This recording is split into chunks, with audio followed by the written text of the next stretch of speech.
Miller nos dice que el inconsciente es isomorfo en su estructura con el lenguaje. Tiene una estructura parecida al lenguaje. Entonces, volvamos aquí, donde habíamos empezado. ¿De qué se trata el inconsciente? Un juego combinatorio de significantes. Opera espontáneamente, es presubjetivo.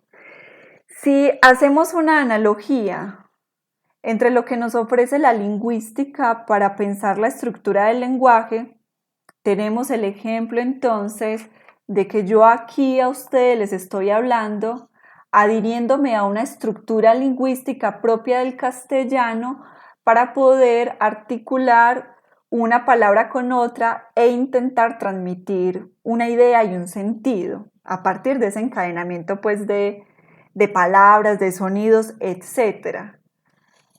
Si esa estructura la tiene también el inconsciente, entonces podemos decir que en el inconsciente también entonces hay relaciones metafóricas, metonímicas, pero ya la pregunta en el inconsciente es cómo se dan esos juegos combinatorios que desde Freud el inconsciente hacía expresión precisamente cuando falla el discurso.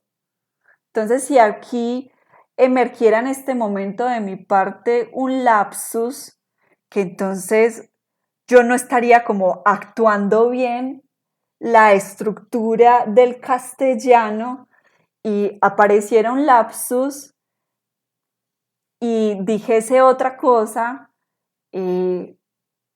ahí está el inconsciente actuando también desde una estructura isomorfa parecida a la estructura del lenguaje, pero donde yo ya diría, ¿quién dijo ese lapsus? Pues no era mi voluntad decirlo. Y ahí debemos dejar como la pregunta o el misterio sobre la mesa, y es en el lapsus, en el olvido de nombres propios, quién está olvidando, quién dijo tengo 3 hermanos, etcétera. Ahí es donde pues aparece pues la gran pregunta. Continuemos. El registro imaginario. Seguimos haciendo un paneo. Esto realmente es como dejarnos inquietos y con preguntas pues para pensar. Miller entonces también nos trae a colación el registro imaginario y nos dice entonces que para pensar el registro imaginario es necesario acudir a conceptos tales como alienación imaginaria, identificación, etc.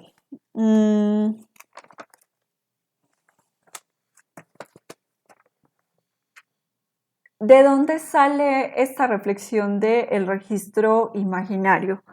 Pues precisamente sale de la concepción del estadio del espejo de 1936, formulada por Lacan. En ese texto suyo aparece lo que Miller está sintetizándonos aquí y que grosso modo entonces podemos ir encontrando los siguientes elementos. Para Lacan y para el psicoanálisis, el ser humano llega prematuramente al mundo, eso lo hemos dicho mucho, pero el tiempo es una criatura que demora en valerse por sí misma, en conquistar una autonomía. Para Lacan, el estadio del espejo evidencia precisamente, lo voy a decir de esta manera, como la precariedad del ser humano en términos de su anatomía, de su motricidad, porque somos lentos para aprender a caminar, para gatear, para poder tener motricidad fina, etcétera. Entonces Lacan dice que la cría humana hacia los 6 meses, entre los 6 meses y los 18 meses, se ve en el espejo o en un semejante, espejo semejante, pues porque hemos dicho mucho que no es necesario pues tener un espejo para ir identificándose a una imagen, sino que lo que se necesita es de un otro semejante y de un otro con mayúscula, que ya lo voy a explicar, que nos diga ese otro sos vos. Vamos despacio. Entre los 6 y los 18 meses, entonces, la cría humana se ve al espejo y dice Lacan que hay un júbilo porque ese espejo le anticipa una unidad que él aún no experimenta en su cuerpo. Él experimenta su cuerpo de manera fragmentada. Yo me acuerdo en alguna ocasión viendo a una madre con su hijo que el bebé se volteó, estaba aprendiendo a voltearse, porque también es muy difícil aprender a voltearse. Y cuando se volteó, quedó aplastando una de sus manitas y la mamá le decía, oiga, esa mano también es suya, esa mano también es suya. Es muy sorprendente el enunciado de esta madre porque lo que está reconociendo, aunque no lo sepa de manera consciente, es que ese bebé está fragmentado, no está completo, sus extremidades no son suyas todavía, tanto así que puede estar encima de una mano y como que, esa mano qué, esa mano no es mía, esa mano es otra cosa que está ahí desmembrada.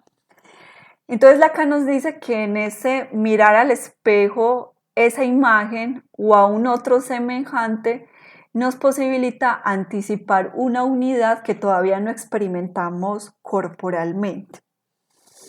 Y entonces se produce la alienación imaginaria. Esto es muy extraño pues porque alienarse es como salir de sí y todavía es extraño pues porque el yo se está constituyendo en este momento, entonces bueno, queda como extraño ese salir de sí, pero se aliena en ese otro que es él, pero que no es él, porque ese otro le anticipa una unidad suya, pero le anticipa que también, o mejor dicho, repito ahí, le explicita que él está en déficit con respecto a esa imagen. Miller nos dice, alienación imaginaria es el hecho de identificarse con la imagen de un otro. Es constituida del yo, del moi, en el hombre y de que el desarrollo del ser humano está escondido por identificaciones ideales. Aquí cuando aparece moi, debemos tenerlo presente porque el moi hace parte del registro imaginario, el moi en francés, y el je hace parte del registro simbólico. Todavía no entendemos bien qué es eso, es solamente para tenerlo presente, que el moi hace parte del registro imaginario. Ahora bien, las preguntas que uno podría hacerse es, ¿cómo se configura esa imagen que ve en el espejo? ¿Por qué la ve? ¿Por qué se aliena en ese otro? ¿Por qué se identifica con su semejante? Y hay una cosa muy bella ahí porque es un gran otro o es el gran otro que en este caso sería quien haga las veces de la función de madre, ¿qué le está diciendo? Ese que ves en la imagen sos vos. pero es muy tremendo porque ese sos vos es dicho desde el deseo de la madre. El bebé, alienado a esa imagen, está alienado a una imagen que es el deseo de la madre. Es una imagen mediatizada por el deseo de la madre, como si la madre dijera, yo quiero que ese seas vos.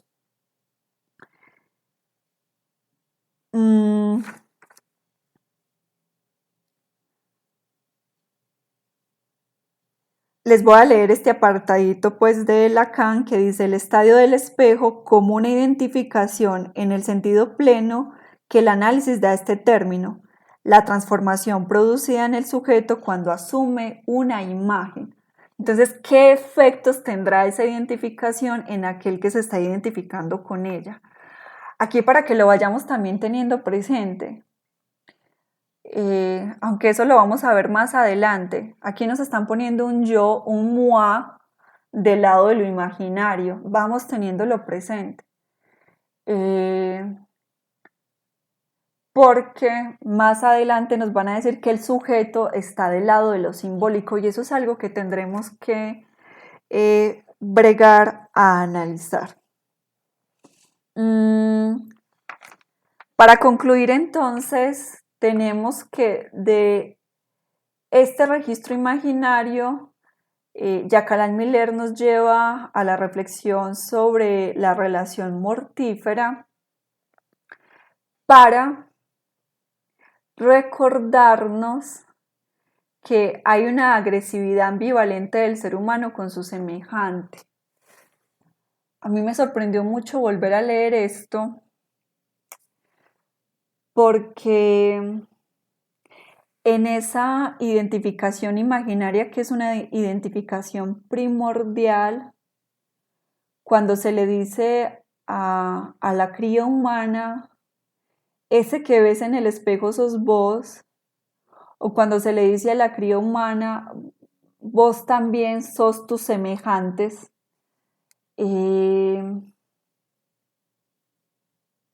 y recordando aquello pues de la anécdota de que hago parte de la serie de los hermanos, es tremendo porque si uno hace parte de la serie de los hermanos, quiere decir que es uno más y que el otro ocupa mi lugar, hermano, hermano 1, hermano 2, hermanos 3, los 3 en la categoría hermano. Pero entonces ahí puede darse tanto la identificación, yo soy hermano de esos otros, pero también se podría dar un asunto de rivalidad porque ¿qué tiene esos hermanos que no tenga yo? O qué significa ocupar, por ejemplo, el lugar del hermano menor, porque ya estoy ocupando el lugar del hermano mayor, etcétera. Entonces, aquí también Miller nos dice que es necesario pensar esa relación imaginaria, pues tanto desde el lado de la identificación, de que me identifico con un otro y de que me identifico con una imagen, pero que también esa identificación abre el camino a la agresividad, a la competencia, a una relación mortífera, o yo o el otro.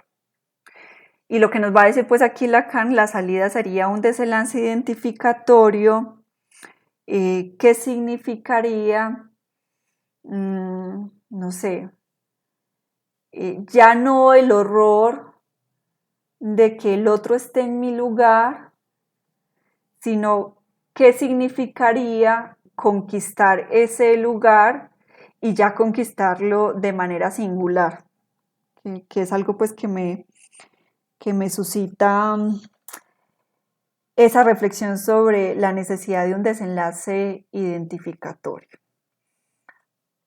Quedan cosas por reflexionar, entonces, ¿qué significa que ese yo no sea unificador? Porque nos dijeron, La identificación imaginaria me permite una unidad, pero no significa, y me permite ir constituyendo el moi, el yo, en el registro imaginario. Anticipar una unidad que no tengo, empezar a hacer una relación con los otros y con los objetos, un vínculo social. Eh, pero el yo no es unificador y tampoco está unificado. Es más, es un desorden de identificaciones imaginarias. Entonces yo creo pues que ahí es importante pues dejar la incógnita abierta porque si hubo una identificación primordial mediatizada por la madre, por el deseo de la madre, ¿cuántas otras identificaciones vendrán?